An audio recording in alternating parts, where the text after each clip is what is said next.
देखिए भाई, तो अब हमने इसमें देखेंगे कि जो बायो सेवर्ट लॉ है उसकी वेक्टर फॉर्म हमने पढ़ ली थी। बायो सेवर्ट लॉ की वेक्टर फॉर्म। अब आपके आता है बायो सेवर्ट लॉ, इसकी vector form in term of current density. Current density की टर्म में vector form in term of current density. अगर हम इसको करंट डेंसिटी की टर्म में निकालें तो कैसे करेंगे? तो देखो, आपको पता है कि dv vector is equal to mu naught upon 4 pi I dl cross r। यहां तक हमने करा दिया था कल। Vector form mu naught upon 4 pi I dl cross r upon r cube. अब इसमें ये जो एलिमेंट की लेंथ थी, dl क्या था? ये dl एलिमेंट था, और जिस पॉइंट पर आपको मैग्नेटिक फील्ड निकालनी है उस पॉइंट की डिस्टेंस r थी। ये dl एलिमेंट है, ये वायर है, इस वायर में करंट फ्लो हो रही है आई। तो इसमें जब करंट फ्लो हो रही है तो इसके चारों तरफ एक मैग्नेटिक फील्ड प्रोड्यूस हो जाएगा। इसकी वजह से चारों तरफ एक मैग्नेटिक फील्ड डेवलप हो गया। तो अगर हम ये लें एक स्मॉल एलिमेंट dl, और इस dl एलिमेंट की वजह से r डिस्टेंस पे कोई पॉइंट है P।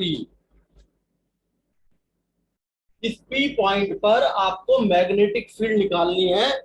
तो बायो सेवर्ट लॉ के अकॉर्डिंग वो मैग्नेटिक फील्ड कितनी आती है? Mu naught upon 4 pi I dl cross r upon r। अब यहां पे हमें ये वेक्टर फॉर्म है, इस वेक्टर फॉर्म को हमें करंट डेंसिटी की टर्म में लिखना है। तो हमें पता है करंट डेंसिटी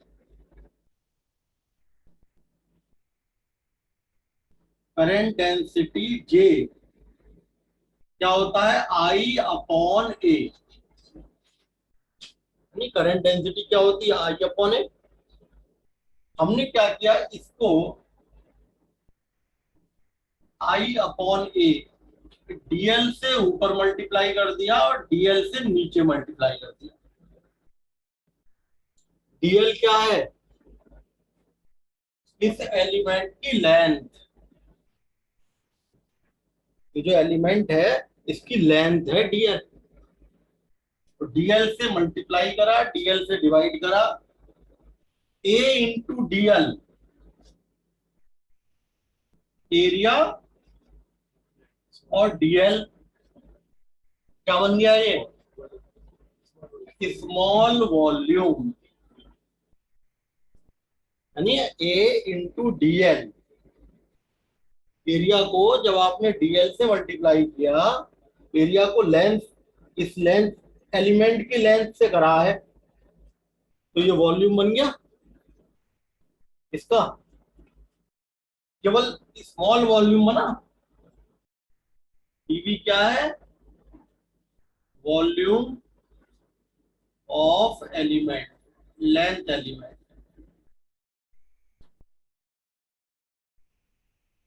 dl। ये जो डीएल है वॉल्यूम, उसका वॉल्यूम है। तो यहाँ पे ए इंटू डीएल को तुमने डीवी रख दिया, J is equal to I dl upon A into dl क्या बन गया ये, डीवी। अब इसको उधर ले जाओ, आई डीएल जे डीवी के बराबर आ गया। आई डीएल किसके इक्वल आया, जे इंटू डीवी। अब तुम्हें यहां पर वेक्टर फॉर्म में लिखना है। तो यहां देखो, जो वेक्टर क्वांटिटी है वो है डीएल। यानी कि अगर हम वेक्टर लगाएंगे तो यहां वेक्टर लगेगा किसके ऊपर, डीएल के ऊपर,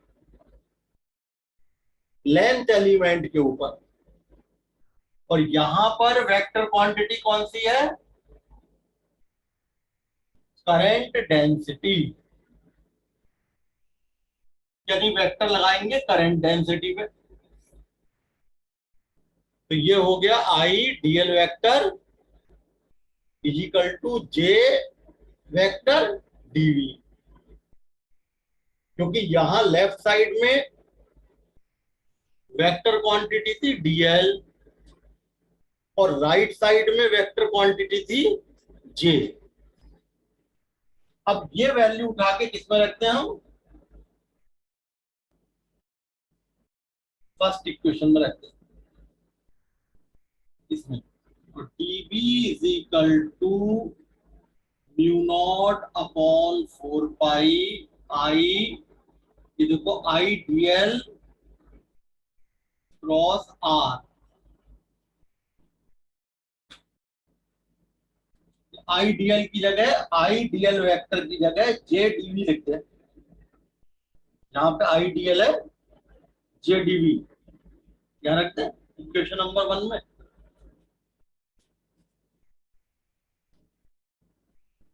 mu naught upon 4 pi I dl की जगह जे डीवी रख दिया, cross r vector upon r. अब इसको हम प्रॉपर फॉर्म में लिखते हैं, जे और आर दोनों वेक्टर हैं। जे करंट डेंसिटी भी वेक्टर है, आर भी वेक्टर है। तो हम क्या लिखेंगे इसको, dB vector is equal to mu naught upon 4 pi J cross R into dV upon are.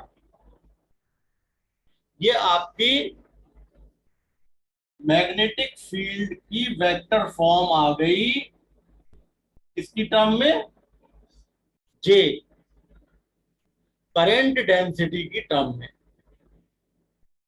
Magnetic field vector form अलग चीज है, वो जो हमने कल बताई थी। ये वेक्टर फॉर्म करंट डेंसिटी की टर्म में है, करंट डेंसिटी की टर्म। ठीक है भाई, कर देते हैं। अब आता है magnetic field.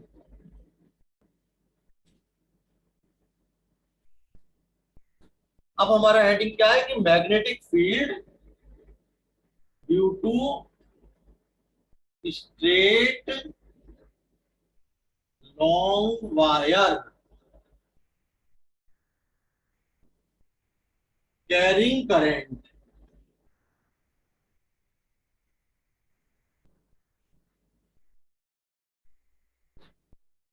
Magnetic field intensity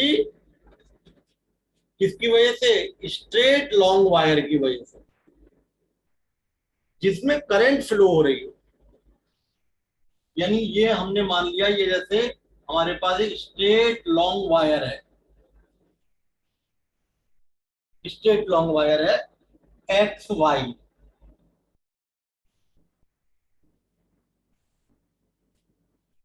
और इसमें करंट फ्लो हो रही है आई। इसकी वजह से आपको मैग्नेटिक फील्ड निकालनी है कहां पर, इस वायर की वजह से यहां मैग्नेटिक फील्ड निकालनी है आर डिस्टेंस पे, यहां पर, ठीक है ना, करंट कैरिंग वायर की वजह से। तो सबसे पहले बायो सेवर्ट लॉ क्या कहता है कि सबसे पहले एक स्मॉल एलिमेंट लेंगे, डीएल, और उस डीएल एलिमेंट की वजह से मैग्नेटिक फील्ड निकालेंगे। तो सबसे पहले हमने क्या किया, यहां पर एक मान लिया, स्मॉल एलिमेंट ले लिया यहां कहीं भी, ये मान लेते हैं स्मॉल एलिमेंट ले लिया डीएल, ए पॉइंट पे डीएल एलिमेंट आ गया। इसकी वजह से यहां पर मैग्नेटिक फील्ड निकालेंगे। तो आपको ध्यान हो बायो सेवर्ट लॉ में, ये देखो ये एलिमेंट है ना, इसकी वजह से हम कहां पर फील्ड निकालने हैं पहले, पी पर। Consider a wire X Y, कैसा wire, straight, straight wire X Y carrying current I. इसमें जो है करंट कितनी फ्लो हो रही है, आई करंट फ्लो हो रही है, ठीक है। Let P be the point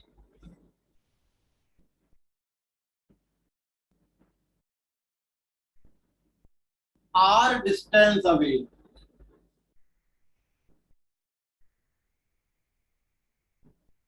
where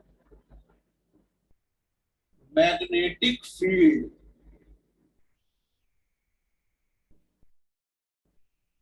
is to be find out। Magnetic field निकालना। तो सबसे पहले हमने क्या लिया इसमें, एक डीएल एलिमेंट। हमने ये तो बताया कि सबसे पहले हम क्या लेंगे, स्मॉल लेंथ एलिमेंट लेंगे, dl element. Consider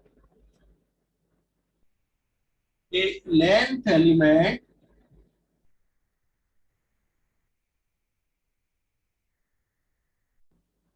DL at A, where A से पी तक की डिस्टेंस ए है।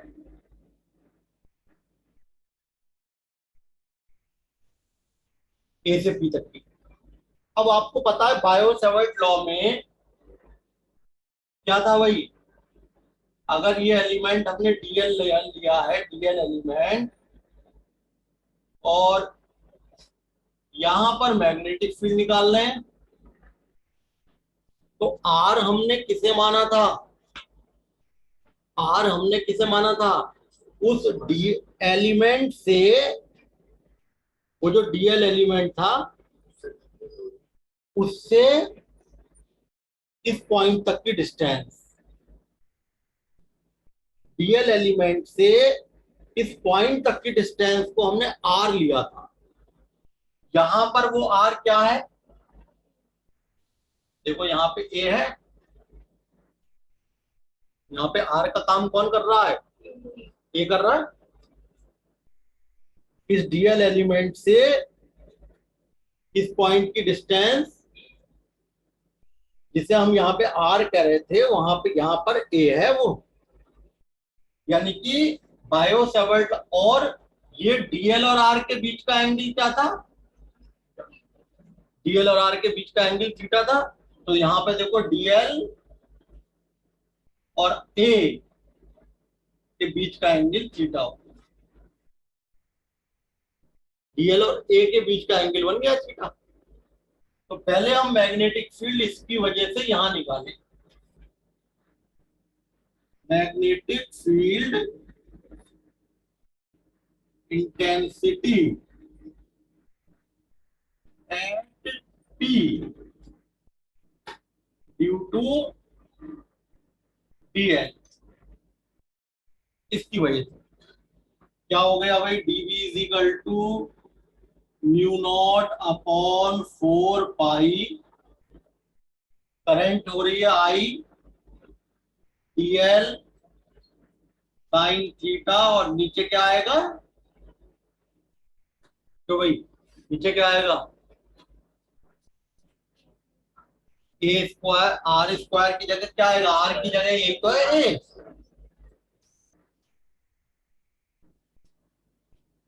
ये आ गया। अब ये एंगल थीटा है, ये एंगल मान लिया फाई है, तो ये और ये आपका 90 डिग्री का बन गया।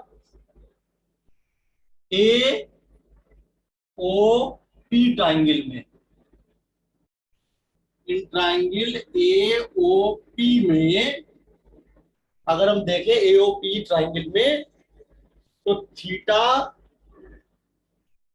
और वो हो गया फाई प्लस 90 डिग्री, इन तीनों का सम कितना आ रहा है, 180। थीटा प्लस फाई प्लस 90, इन तीनों का सम 180 आ रहा है। यहां से थीटा की वैल्यू आ गई 90 डिग्री माइनस फाइव। ये थीटा की वैल्यू कहां रख दें हम, इक्वेशन नंबर 1 में, पुट इन 1 फर्स्ट में रख दें, तो ये आ गया mu naught upon 4 pi I DL sine theta की जगह 90 माइनस फाइव अपॉन ए स्क्वायर। यहां पे आपने, ये थीटा है, ये फाई है, 90, थीटा प्लस फाई प्लस 90, इन तीनों का सम हमने 180 कर दिया। तो यहां से थीटा की वैल्यू क्या आ गई, 90 माइनस फाइव। थीटा की वैल्यू 90 माइनस फाइव यहां रख दो इक्वेशन नंबर 1 में, तो ये आ गया mu naught upon 4 pi I DL cause phi. देखिए ये जो इक्वेशन आई, ये इक्वेशन में बहुत सारे वेरिएबल हैं, जैसे डीएल, डीएल एक स्टूडेंट डीएल बड़ा ले लेता है, एक स्टूडेंट, अगर आप इसे डीएल को और बड़ा ले लोगे तो वैल्यू चेंज, डीएल बढ़ गया, लेंथ बढ़ गई डीएल की, छोटा ले लोगे, यानी कि डीएल एक वेरिएबल है। दूसरी बात, अगर हमने ये डीएल ऊपर ले लिया, ये डीएल एलिमेंट हमने यहां ले लिया, तो ये डिस्टेंस ए हो गई, ए बढ़ गई है। और मान लेते हैं हमने डीएल एलिमेंट यहां ले लिया, ये जो एलिमेंट है ना ए, जो ए पे लिया है यहां ले लिया, तो ये ए हो गई। अगर आपने ये डीएल एलिमेंट नीचे ले लिया यहां पर, तो ये डिस्टेंस ए हो जाएगी, यानी ए भी वेरिएबल है। तो यहां पर हमारे तीन तीन वेरिएबल चल रहे हैं, डीएल, ए और फाई। हम इसको किसी एक वेरिएबल में कन्वर्ट करेंगे, क्योंकि ये जो मैग्नेटिक फील्ड आई है, ये किसकी वजह से आई है, स्मॉल एलिमेंट डीएल की वजह से, और तुम्हें चाहिए पूरे वायर की वजह से, तो इंटीग्रेट तो करोगे ही। और इंटीग्रेशन करते समय केवल एक ही वेरिएबल होना चाहिए। भाई ये जो आपकी मैग्नेटिक फील्ड आई है, ये केवल स्मॉल डीएल एलिमेंट की वजह से तो आई है, डीएल एलिमेंट की वजह से आई है यहाँ पर। और तुमको चाहिए मैग्नेटिक फील्ड पूरे वायर की वजह से। तो पूरे वायर की वजह से कैसे आएगी? इंटीग्रेट करके। इंटीग्रेशन हमेशा एक वेरिएबल में होता है, एक या दो बस में। इनको हम चेंज करेंगे। कैसे चेंज करेंगे? ओ ए पी ट्राइंगल में देखिए, ट्राइंगल ओ ए पी में यहां पे देखो एक चीज ऐसी है जो कभी चेंज नहीं होगी। वो टर्म कौन सी है? वो है टर्म परपेंडिकुलर डिस्टेंस आर। चाहे तुम डीएल एलिमेंट ऊपर ले लो, चाहे तुम डीएल एलिमेंट नीचे ले लो, ये जो परपेंडिकुलर डिस्टेंस है, जिस पॉइंट पर मैग्नेटिक फील्ड निकालना है, उस पॉइंट की परपेंडिकुलर डिस्टेंस हमेशा आर ही रहेगी। भाई डीएल एलिमेंट तो आपने मान लेते हैं, मैंने ये डीएल एलिमेंट यहां ले लिया, तो अब देखना ए बढ़ नहीं गया, ये चेंज हो गया, ये चेंज हो गया तो ये फाइव भी चेंज हो गया। तो यहां पर हमारे पास जो वेरिएबल है वो एक ऐसी टर्म है जो वेरिएबल नहीं है, डेट इज आर। तो देखो ए ओ पी ट्राइंगल में कॉज फाई कितना हुआ? बेस अपॉन हाइपोटेन्यूज कितना हो गया भाई? Cause phi. बेस हो गया ओपी, हाइपोटेन्यूज हो गया एपी, आर अपॉन ए। बताओ सही है?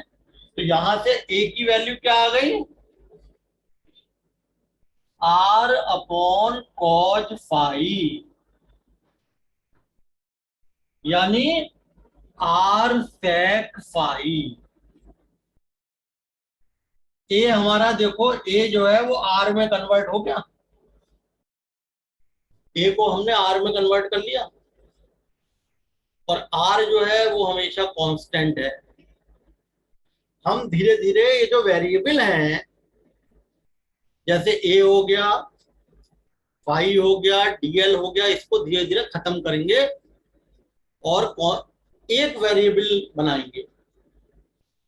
तो इस ट्राइंगल में कॉज फाई कितना हो गया? पर base OP upon hypotenuse AP.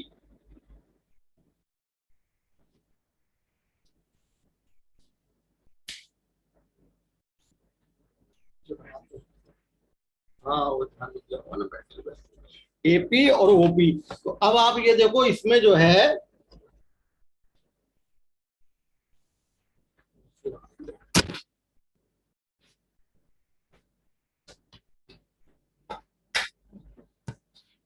AP upon OP, अब यहाँ पे क्या आ गया? आर, आर अपॉन ए।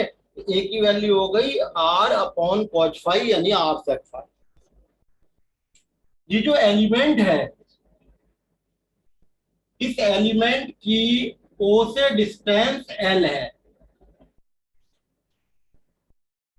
ये जो आपने लेंथ एलिमेंट माना है, इस लेंथ एलिमेंट की इस पॉइंट से डिस्टेंस क्या है? ये एल। तो जरा टेन फाई देखना भाई, यहाँ पे टेन फाई क्या हो गया? Tan phi is equal to perpendicular upon base. अरे इसी ट्राइंगल में बताओ टेन फाई कितना होगा? परपेंडिकुलर ए से ओ तक अपॉन बेस ओ से पी तक, यानी कि एल अपॉन आर। तो जब ये एल अपॉन आर हो गया, तो यहां से एल की वैल्यू क्या आ गई भाई? R tan phi. बताइए, तुम्हें चाहिए डीएल, तुम्हारे पास आ गया एल। एल किसके इक्वल आया? R tan five.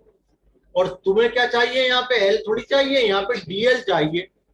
तो एल से डीएल कैसे बनाएंगे? डिफ्रेंशिएट करके। डिफ्रेंशिएट करेंगे। क्या करें हम इसको? डिफरेंशिएट है। अच्छा, देखिए, तो ये आ गया आपका L is equal to R tan phi. ठीक है, अब हमने इसको डिफरेंशिएट कर दिया। Differentiate with respect to phi, phi के रेस्पेक्ट में डिफरेंशिएट करा, तो L का तो हो गया वही dl अपॉन डी फाइव,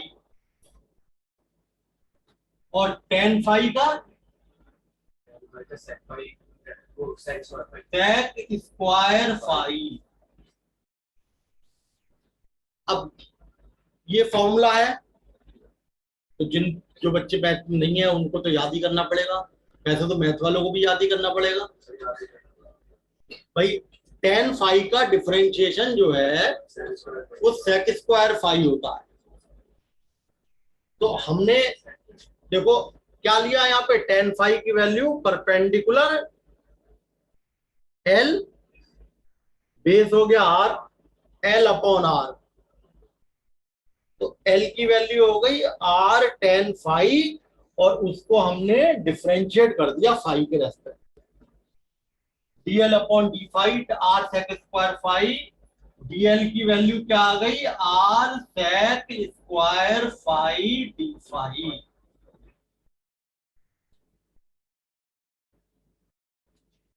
देखिए डीएल कन्वर्ट हो गया आर में, डीएल भी हमने आर में कन्वर्ट कर लिया, ये वाला डीएल, और ये ए भी हमने आर में कन्वर्ट कर दिया। इक्वेशन नंबर टू में दोनों वैल्यू हम रखते हैं।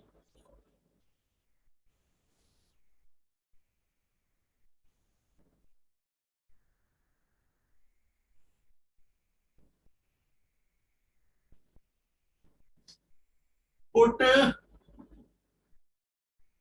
A is equal to R sec phi and DL is equal to R sec square phi in equation two. ठीक है भाई, सेकंड इक्वेशन में रख रहे हैं हम।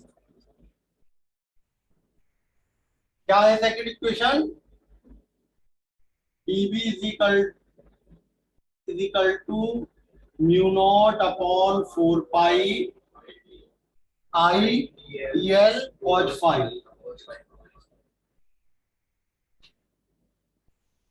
अपॉन ए स्क्वायर। इसमें हम ये वैल्यू रखते हैं।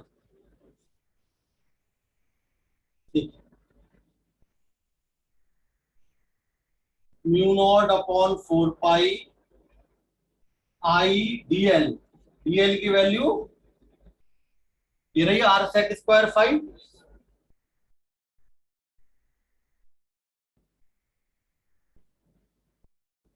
और ये कॉज फाइव यहां उतार लो, डीएल की value R sec square phi D phi, और ये cos five upon A square. A की वैल्यू क्या है, आर सेक फाइव।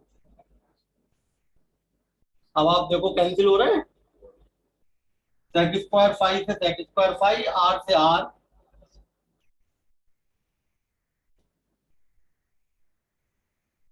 क्या बच गया, आई अपॉन आर, सब कैंसिल हो गए, बस केवल बच गया कॉज फाइव डी फाइव, केवल इतना बच गया। अब देखिए इसमें केवल एक ही वेरिएबल है फाइव, ना इसमें ए है ना इसमें डीएल है। इंटीग्रेशन करने में तीन तीन जो वेरिएबल चल रहे थे हमारे, डीएल चल रहा था, ए चल रहा था, फाइव चल रहा था, अब केवल फाइव रह गया, डीएल भी खत्म हो गया और ए भी। अब हम इसको इंटीग्रेट कर दें। ये तो मैग्नेटिक फील्ड केवल किस वजह से आई है, ये किसकी वजह से है, केवल डीएल एलिमेंट की वजह से है मैग्नेटिक फील्ड पी पे। तुम्हें चाहिए पूरे वायर की वजह से, इंटीग्रेट कर दें। लेकिन इंटीग्रेट करेंगे तो लिमिट भी लगाएंगे। यहां पर हम किसके रेस्पेक्ट में इंटीग्रेट कर रहे हैं? फाई के रेस्पेक्ट में। इसका मतलब जो लिमिट लगेगी हमारी वो फाई की लगेगी। तो हम इंटीग्रेट कर रहे हैं वो किसके रेस्पेक्ट में कर रहे हैं? फाई के रेस्पेक्ट में। तो to find magnetic field due to wire X Y, क्या करें? इंटीग्रेटिंग बोथ साइड्स, दोनों साइड हम इंटीग्रेट करेंगे।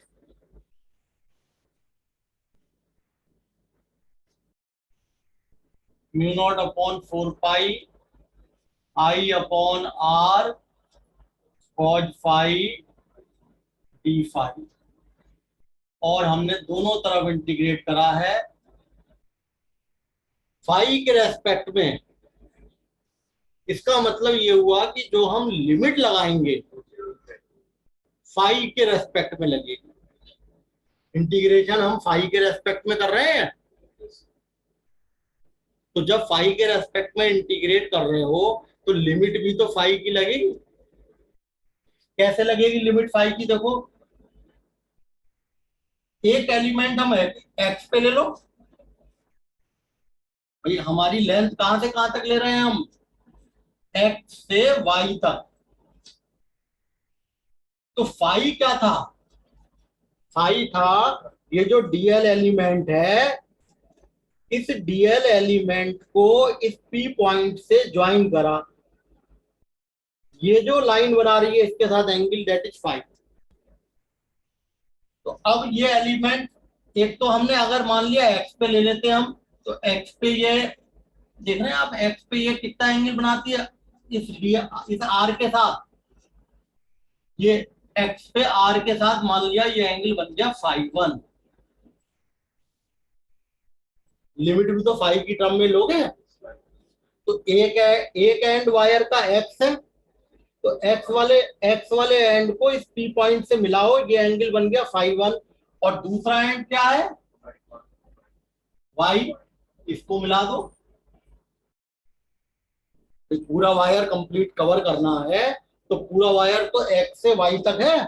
वाई वाला एंड जो एंगल बनाएगा ये मान लेते हैं, ये देखो आर के साथ फाई।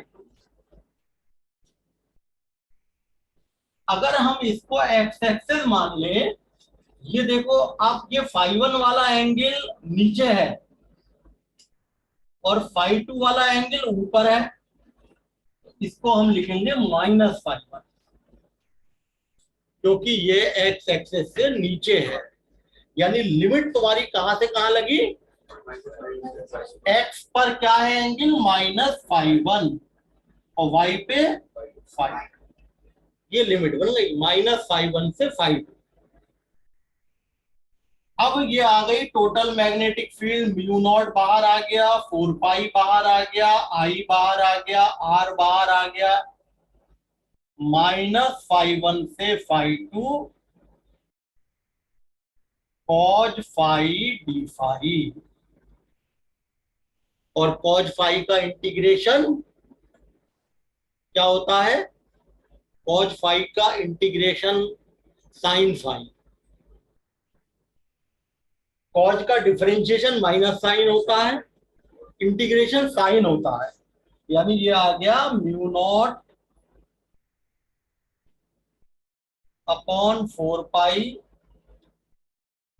आई अपॉन आर, और कॉज फाई का इंटीग्रेशन हो गया साइन फाई। लिमिट -फाई 1 से फाई 2 तक। लिमिट लगा दें, क्या हो जाएगी भाई limit? Mu naught upon 4 pi I upon R. पहले बताया आपको अपर लिमिट लगती है, अपर लिमिट है फाई 2, फाई टू लग जाएगी यहाँ पे, sine phi two minus sine, क्या लिखे हैं यहाँ पर, लोअर लिमिट क्या है, फिर माइनस फाइव बनाएगा, और माइनस जो है ये बाहर आ जाता है, यानी फाइनली क्या आ गया आपके पास, b is equal to mu naught upon 4 pi I upon R sine phi two minus, और ये माइनस भी बाहर आ गया, प्लस साइन फाई वन। ये मैग्नेटिक फील्ड आ गई डेफिनेट लेंथ की वजह से, magnetic field due to definite length. अगर डेफिनेट लेंथ है तो उसकी वजह से मैग्नेटिक फील्ड इतनी आई। अब मान लिया हमने कहा लॉन्ग वायर है, in case of long wire, अगर लॉन्ग स्ट्रेट वायर लिखा हुआ हो, लॉन्ग का मतलब होता है इनफाइनाइट लॉन्ग, अगर लॉन्ग वायर लिखा है तो इसका मतलब इनफाइनाइट लॉन्ग। अब इनफाइनाइट लॉन्ग में क्या होगा, जैसे ये वाला जो एंड है देखो ये बढ़ गया, ये एंड बढ़ गया, तो ये देख रहे हो आप, ये एंगल फाई वन बढ़ गया, फाई वन एंगल बढ़ गया, और इसको वायर की लेंथ को और बढ़ा लो, वायर की लेंथ हमने इनफाइनाइट लॉन्ग है, वायर की लेंथ बढ़ा ली, ये देख रहे हो फाई वन और बढ़ गया। जैसे जैसे हम वायर की लेंथ बढ़ाते जाएंगे, ये एंगल फाई वन ऐसे ही ये वाला एंगल बढ़ेगा। तो फॉर इनफाइनाइट लॉन्ग वायर, दोनों फाई वन और फाई टू ये बढ़ते जाएंगे, और लगभग कैसे हो जाएंगे, 90, ऐसे हो गए सीधे, दोनों 90 डिग्री के करीब, इनफाइनाइट लॉन्ग वायर के लिए दोनों एंड 90 का एंगल बनाएंगे। जो वायर इनफाइनाइट, जिसकी लेंथ इनफाइनाइट होगी, वो वाला एंड हमेशा 90 डिग्री का एंगल बनाएगा, यानी कि बी आ गया mu naught upon 4 pi I upon R sine 90 plus sine 90, ठीक है ना, साइन 90 प्लस साइन, तो ये आ गया भाई आपका mu naught upon 4 pi I upon R, और ये हो गया 1+1 2, ठीक है, यानी कि mu naught upon 4 pi 2 I upon r, चाहे ऐसे याद कर लो mu naught upon 4 pi 2 I upon are, या फिर इसको हम ये भी कह सकते हैं म्यू नॉट आई अपॉन, ये 2 कैंसिल हो गया, 2 पाई, चाहे जो आसान हो आप कैसे याद कर लो, चाहे तो mu naught upon 4 pi 2 I upon are, या फिर mu naught I upon 2 pi R. Infinite long wire की वजह से मैग्नेटिक फील्ड इतनी आती है, आगे समझो, इनफाइनाइट लॉन्ग वायर की वजह से। और अगर डेफिनेट लेंथ का वायर है,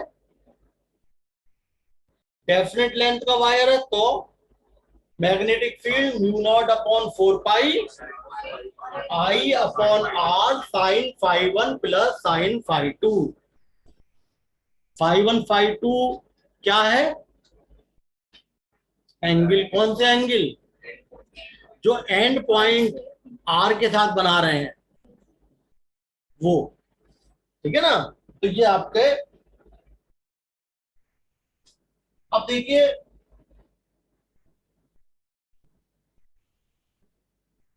हाँ,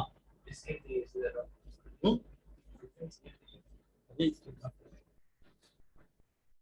ठीक है, एक ये हमारे पास स्क्वायर शेप में वायर है, स्क्वायर शेप में।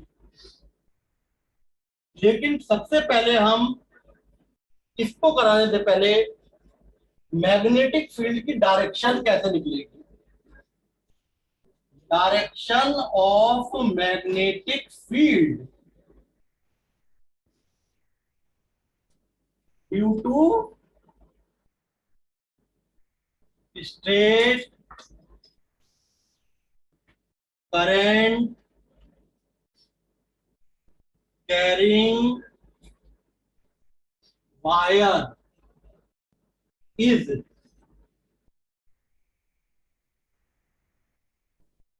given by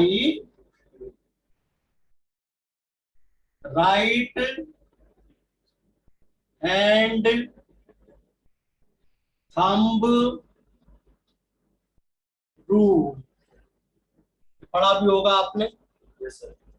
स्ट्रेट वायर में अगर करंट फ्लो हो रही है तो मैग्नेटिक फील्ड की direction right hand thumb rule से दी जाती है। कैसे कि अगर ये आपके पास वायर है और हमने इसको अपने राइट हैंड से ऐसे होल्ड किया, किस तरीके से कि ये थंब और ये जो हमारी कर्ल फिंगर है ये परपेंडिकुलर होनी चाहिए। ऐसे नहीं कैसे कर लिया हमने। पहली बात तो क्या है कि थंब और ये जो हमारी कर्ल फिंगर है ये कैसी होनी चाहिए। अगर हम ऐसे राइट हैंड से वायर को पकड़े होल्ड करें कि ये हमारा जो थंब है ये करंट की डायरेक्शन को शो करे, तो ये जो कर्ल फिंगर है ये ऐसे घूम रही है नेल की तरफ, ये मैग्नेटिक लाइन ऑफ फोर्स को शो करेंगी। अगर ये हमारा थंब करंट को शो कर रहा है तो ये curl finger magnetic line of force को शो करेगी। यानी क्या है rule, hold the current carrying conductor with your right hand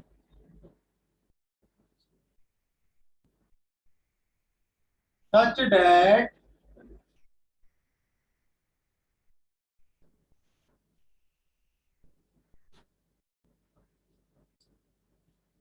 thumb is perpendicular, extended thumb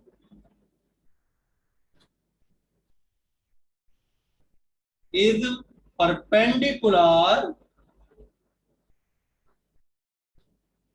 किसके टू द कर्ल फिंगर।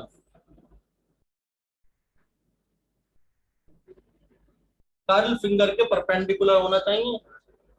ऐसा नहीं है कि हम थंब को ऐसे करके पकड़ ले, इस तरीके से ऐसे होने चाहिए। ये थंब हमारा कर्ल जो फिंगर है घूम रही है ना फिंगर, इनके perpendicular. If thumb points out the direction of, तो वही हम क्या दे रहा है हमारा direction of current, the direction of current through conductor.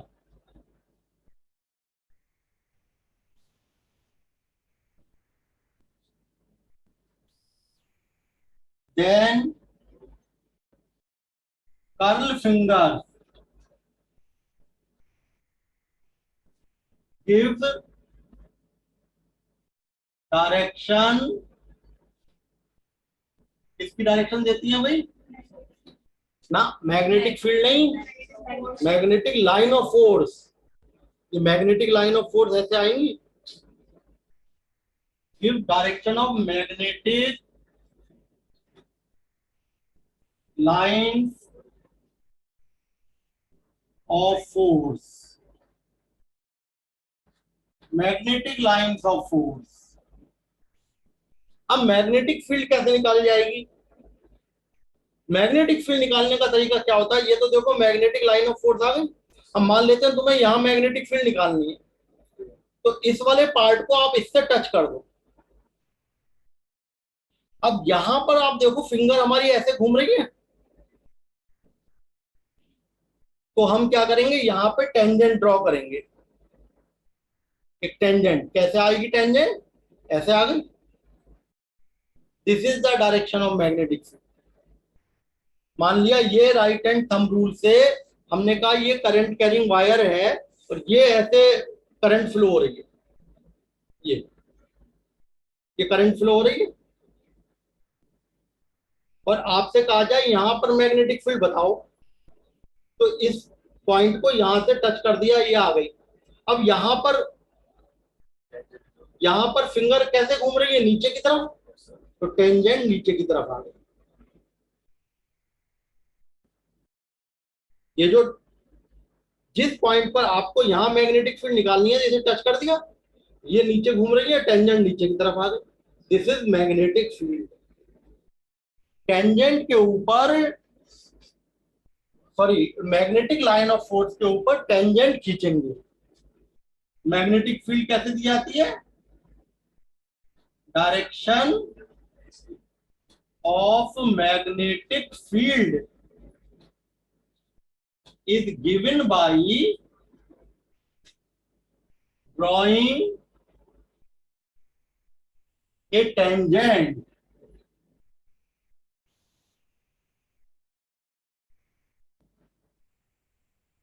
magnet direction of magnetic field at a point is given by drawing a tangent uh, at that point on magnetic line of force। Magnetic line of force के ऊपर हम एक tangent draw करेंगे। वो tangent हमें क्या देगा?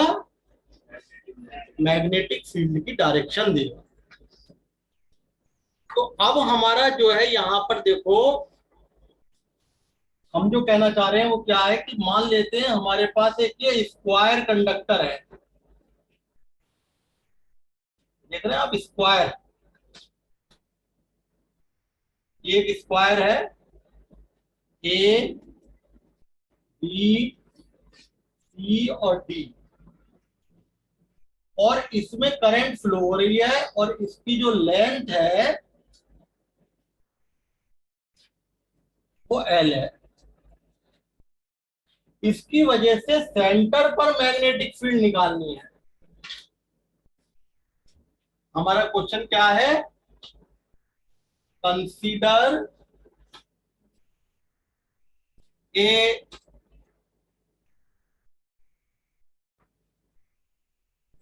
Current carrying, बल्कि कंसेप्ट क्वेश्चन बना रहे हैं हम, तो ये से current carrying square loop ABCD of each side and carrying current I। एक हमने स्क्वायर लूप ले लिया जिसकी हर एक साइड L है। ABCD स्क्वायर लूप है, करंट फ्लो हो रही है। फाइंड मैग्नेटिक फील्ड इंटेंसिटी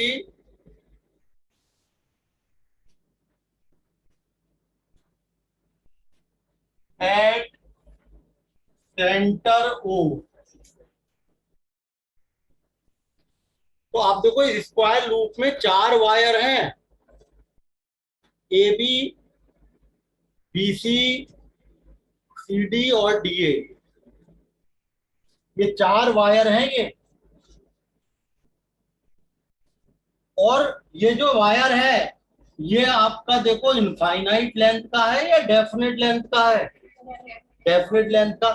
तो पहले हम इसकी वजह से मैग्नेटिक फील्ड निकालें ऊपर। फर्स्ट, या magnetic field intensity at centre O, किसकी वजह से भाई? Due to wire A B of definite length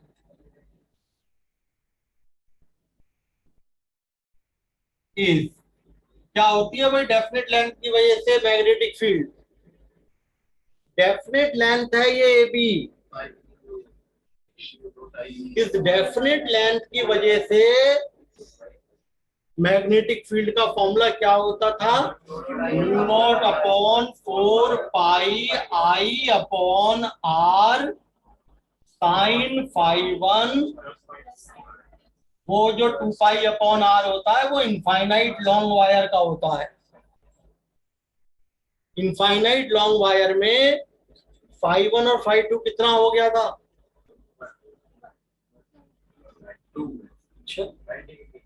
90 degree. Infinite long wire में ये फाई वन और फाई टू कितना लिया था हमने? फिर साइन 91, साइन 91, 1 + 1 2 तब आया था। अब यहाँ पे ये बताओ कि आर क्या होगा? आर तो ये वाली डिस्टेंस होगी ना, ये आर हो गई। जिस पॉइंट पर मैग्नेटिक फील्ड निकालनी है उस पॉइंट की पी से डिस्टेंस ये होगा यार। तो क्या ये आर L/2 नहीं है?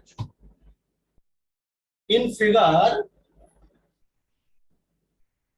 आर जो है डेट इज ओपी, और ओपी किसके बराबर है भाई? ओपी किसके बराबर है? आधी है लेंथ की। तो मैथ के स्टूडेंट, ओपी ओपी किसके बराबर है?